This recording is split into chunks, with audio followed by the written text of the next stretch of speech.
Hello everyone, welcome back to Total Football Talk. So we're going to look at all the latest news, transfer news, and we'll do a little match reaction to Manchester United's latest game, or well, our first game of pre-season, the Leeds. There's been some interesting quotes coming out from Rubens in regards to that. There's breaking news in regards to Rashford. There's some also coming out about Jadon Sancho. And yeah, we have a few other bits and pieces to bring you. Seka Coney could potentially be staying. Diego Leon made his debut today, even though obviously it was pre-season, but there's big hopes for him. And Harry Amas going out on loan, so there's a lot of stuff to get into. As I said, obviously the Marcus Rashford to Barcelona is probably the biggest news that we will look at. Thank you very much for joining me. I'm Keith, the host of this little channel, and if you're liking the content, please hit the old like button. Please get your subscriptions in, and yeah, let me know what your thoughts are about anything that we talk about today. Okay, let me crack on with the first little bit of news, and obviously this was breaking during the actual game, and this is Marcus Rashford to Barcelona. Here we go, and this is from Fabrizio Romano. Verbal agreement in principle between all parties involved with Barcelona planning the medical in the next few days. Loan deal with option details being finalised today, and Manchester United will authorise his travel to Spain. Now, what do you think about that? I wasn't sure whether this was actually going to be the case. I probably, if I had went down a route, I didn't think they would pay us anything. Apparently, the deal is the option to buy next year is £30 million, and he goes to Barcelona next year. Now, I think he's got to replace Yamal, and he's got to displace Rafinha in that Barcelona team to actually get kind of where he wants to go. I don't know what's actually going to happen, but I think he will do well there. Look at Anthony. He had left the Premier League and he went out there and he was an absolute revelation for Real Betis. I think Marcus Rashford has got the potential to go out there and do well in that particular league. Barcelona will dominate most games. Rashford will get opportunities, will get game time because they'll have a lot of games, especially because they're playing in Europe, and he will get the opportunity to kind of prove himself, relaunch his career, and get back into that England team that he needs to for the World Cup in 2026 in America. So the deal is the bits of information that we had said that the option is 30 million to buy if they do buy him, and Barcelona will cover Marcus Rashford's entire wages for the new season. What we know from this is if they cover the wages, we're not getting a loan fee, so we're not going to make any money from him. All we're doing is, because obviously his wages are so high, I think Barcelona went, well, look, we'll just cover the wages and we'll not give you anything else. Obviously, Marcus Rashford is, happy. Again, he doesn't lose out. He will get game time. He will play for another massive club. He will carry on earning the wages that he's currently on. Yeah, so it's a kind of win-win for Marcus Rashford. He gets the opportunity to go there and prove himself and potentially get a big a £30 million transfer next summer. And I hope for his sake that he does get the opportunity to go and prove himself, that he does prove himself, and that Manchester United do receive a £30 million, fee next year, because that will be clear of, it'll be because he's through the academy, that'll be pure profit. Now, interesting that Barcelona have gone for this. Good that Manchester United got it done today. Obviously, strange that they actually broke it during the actual game. I did find that a little bit weird. Why do it during the match? Almost like you're trying to find a way to deflect or hide. But it's done. Looks like it's all going to happen. Marcus Rashford will go to Spain. We'll do a medical, and we'll have a season in La Liga. So let's see what happens from here. As I said, it's all now on Marcus to go out there and prove himself again and give himself the opportunity to get a good deal next year, and hopefully, I think Manchester United lose out. I think he's worth more than that, not a lot more, but I think he's worth a bit more than that. So even if we do get 30 million, it would have been nice to have got a little bit more from that particular deal. But you got to take what you're given, and we ain't going to get much more than that. So I think we've got to be right. It's a deal done, and it's another bit of forward momentum that we really need right now, because after you look at that Leeds game, and I ain't going to sort of whine about it, but there are a few little takeaways from it that Ruben has alluded to.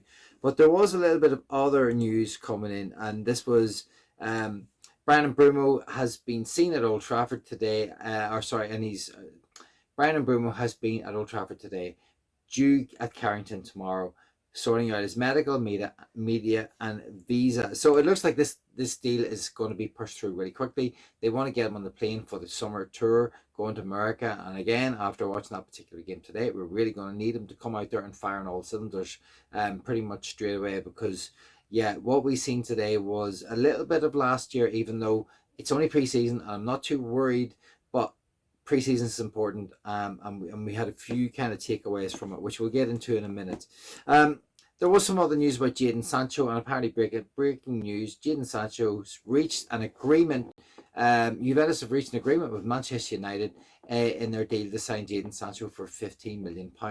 Personal terms have been agreed on a 4-year contract worth £5 million a season plus bonuses, and that's coming from Sports Media Base. I don't know about this. We haven't heard anything from Fabrizio. We haven't heard anything from David Ornstein. There's been nothing from the sides from the top end, the top tier journalists that carry a lot of weight. They haven't been talking about this. So I'm still curious about this particular deal. Yes, I would like to see Jadon Sancho go. If we got Jadon Sancho and Marcus Rashford out of the club by the end of next week, one for a fee and one for a loan, it's not 100% great business, but I would take it. It means then that's of the 5, that's 3 of the so-called headaches for Manchester United gone. And then the other 3 deals Manchester United can kind of try to work on moving forward as quickly as possible. I do believe that we are looking for a higher fee for Anthony now, because again, when you compare his stats and his particular time in La Liga against some of the players that have gone for Madueke, etc., for 40 plus million, Manchester United are looking for €50 million for Anthony. Now, I think they've grown a pair of kahunas and they went, do you know what, Real Betis, you and your 25 million or your loan deal or whatever it is they were offering, Manchester United said no. They believe that Anthony is worth more because he's proven it in the second half of the season last year, and Manchester United now want to get in a bit more money from him. If they can, and they got €50 million, I'd be absolutely delighted. That would be a hell of a turnaround. With Rashrod gone and Sancho gone, you're starting to look at a window that's turning itself around and giving Ruben Amorim hopefully a little opportunity to kind of move the team forward, get rid of the players that he doesn't want, and maybe we can stride into the new season with hope. But after watching the actual game today, these were some quotes that were coming out from Ruben Amorim. I felt the environment is good. Of course, at times we are going to struggle, but what I feel from the first moment is that we are going to struggle, but we are going to struggle together. And at the beginning of everything, and when you have to put the quality together, because this club is not just about effort, you have to win games. Now, in this particular game, Manchester United did struggle. It seemed a lot of what we watched last year. The defensive, in terms of the shape, it felt like the players still don't fully understand the system. In the first half in particular, all the players that got their opportunities, I don't feel any of them really grasped them with any great sort of gusto. I do think that Matthias Cunha did look good in flashes, and he's got a lot to kind of build on. But as for the rest of them, I don't really know anyone who stood out. They did okay, but they weren't great. Look, Shaw didn't look on the pace. Bruno Fernandes and Casemiro in midfield is a problem, and Ruben does talk about the midfield problem. And now we didn't let Bruno Anthony, who felt should go, and we should use that money for a rebuild. We didn't let him go. He stayed. So we now have to try and make it work. And in Ruben Amorim's next comment, we were okay. So Ruben Amorim said this. He said, "We have a lack of pace, especially in the middle of the park. You can feel it." Well, Ruben might be able to feel it, but we could all see it. Bruno Fernandes and Casemiro cannot get around the pitch. Bruno lets players run off him, and Casemiro, his legs, he can be as trim as he wants, they can be as fit as they want. Their legs are gone, and this is a bottom end Premier League team they were coming up against. How are Manchester United going to cope coming up against a high end, Premier League midfield? We're going to struggle. We're going to find it very, very difficult. And I don't know what we're going to do. Yeah, he has to bring legs into this midfield. He tried Collier, who was kind of anonymous.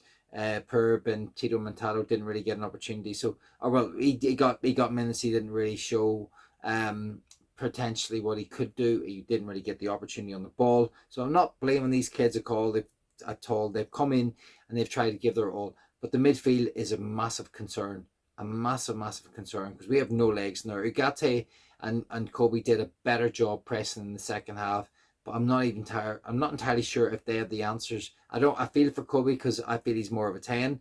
But he's not going to get many opportunities to play in that position with Mbeumo and Cunha coming in. Yeah, and I don't know if he's a 6. Maybe he can play as the 8 box to box if he can kind of find that athleticism over the season, which we know he's been working on. Brilliant player, love him to bits. Has had a lot of pressure put on him. Not entirely sure how he fits in this team. Hopefully Ruben can find a place for him. And then the last thing that Ruben had to say was, oh no, that was it. Oh yeah, this was the other one. So Ruben Aaron on Matthias Cunha. You can see the connection between him and Bruno is not there yet, but there is going to be a good connection. I didn't really see a connection between Bruno and Cunha today. Again, Bruno just runs around like a headless chicken. That hasn't changed. It doesn't look like Ruben Aaron's going to kind of be able to rein him in so far. It's only one game, so I'm not going to be, it's horrific, we should have won this 20-0, none of that. But there are just little signs of how important this season is. We've all talked about Ruben Aaron needs a pre-season. Ruben Aaron needs an opportunity to get these players to understand the system. And that also includes Bruno. And I'm not entirely sure Bruno is still grasping it. Along with some of the other players, Casemiro, I'm not entirely sure, has got the legs for it. Diego Leon is still very young and raw, so he's got a lot to learn. Collier didn't really work as a 10. When he moved out to the right side, the right wing back, he did a little bit better. But yeah, in the midfield, I didn't feel like he was in the game. I think for me, it's a system thing that didn't really work for him, as opposed to anything else, because I think he technically is a very good player. And maybe we will sell him on, but we're going to have to sell a couple of midfielders, I think, if we're going to bring one in. And I don't know if we're going to get the opportunity to do that, because we've got other deals that we need to get first, the goalkeeper and a striker. Whew. Boy, oh boy, there's a lot to do. There's a lot to talk about. As I said, that's my match reaction. As I said, it's just more kind of details on what Ruben Aaron said.